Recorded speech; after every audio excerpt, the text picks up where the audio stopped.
ఓకేనమ్మా. దగ్గరకు రాను మరి దూరం ఉంటే మాట కవర్ అవుతుంది మాత్రం ఉంది. ఓకేనా. హాయ్ అండి, రైతు సోదరులకి నమస్తే. మనం ప్రజెంట్ ఇప్పుడు అనపర్తి గ్రామం దాసరి కృష్ణయ్య గారి కొప్పరు గ్రామం దాసరి కృష్ణయ్య గారి చేలో మనం ఉన్నాము. ఇది వచ్చేసరికి బెంగాలీ గ్రామం అండి, అంటే ఉప్పు శనగ అంటారు. ఈ ఉప్పు శనగ సుమారుగా ఇప్పుడు 21 రోజు పైరు. ఇది వచ్చేసరికి 2 ముక్కలు అండి. ఇది ఇక్కడ ఇది ఎకరం అండి, పక్కన వచ్చేసరికి 2 ఎకరాలు. ఇది ఒకే రోజు 2 ఎదగొడబెట్టడం, ఒకే రోజు ఎదబెట్టడం జరిగింది. ఇది ఇక్కడికి రావడం ప్రధాన ఉద్దేశం ఏంటంటే, ఈ ఉప్పు శనగలో ఇది అధిక దిగుబడులకి బాగా ఉపయోగపడుతుంది. అది ఎలా అంటే, ఏరు వ్యవస్థ కాడి నుంచి కూడా పైకి కావాల్సిన పోషకాలు మనం వేసిన ఈ మందు చూడండి, మనం ఇచ్చిన మందు ఇది వచ్చేసరికి ఆరుద్ర 99 దీని పేరు.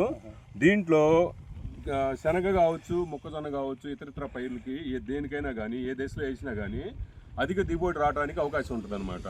ఇప్పుడు మనం 21 రోజు ఇది స్ప్రేయింగ్ చేస్తున్నాం, ఈరోజు చేస్తున్నాము. సుమారుగా 12 రోజుల తర్వాత ఇదే కృష్ణయ్య గారి ఫ్లాట్లోకి వచ్చి మళ్ళీ ఇక్కడ ఆల్రెడీ అక్కడ ఏం చేను ఉంది, ఇది వేసిన చేను ఒకే రోజు ఒకే ఇత్తనము. JJ11 సార్, JJ11 అది ఇది JJ11 అండి. మన ప్రధాన ఉద్దేశం ఏంటంటే, రైతు ఏది కోరుకున్నా కానీ నాకు దిగుబడి రావాలనేది ఒకటి స్వార్థం ఉంటుంది రైతు దగ్గర. అది మనం ఖచ్చితంగా 12 రోజుల తర్వాత ఆ పైరు ఎలా ఉంది, ఈ పైరు ఎలా ఉంది, ఆ దిగుబడి విశేషాలన్నీ కూడా నెక్స్ట్ 12 రోజుల తర్వాత ఈ నెక్స్ట్ వీడియోలో మనం ఒక 5-6 రైతులని తీసుకొని వచ్చి మొత్తం విశ్లేషిస్తాము. అప్పటి వరకు బాయ్. ఇప్పుడు నా వీడియోలు వచ్చేసరికి మామూలుగా మీరు వీక్షించడానికి యూట్యూబ్లో శేష్ బాబు ఫార్మింగ్ టాక్స్లో మీరు మిర్చి కావచ్చు, శనగ కావచ్చు, ఈ మైజ్ మొక్కజొన్న కావచ్చు, ఇవన్నీ కూడా వీడియోలు ఉన్నాయి. ప్రతిదీ కూడా నేను 12 రోజుల తర్వాత ఇట్లానే ప్రతి చేలో కూడా నేను మామూలుగా రిజల్ట్ అనేది చూపించడం జరుగుతుంది.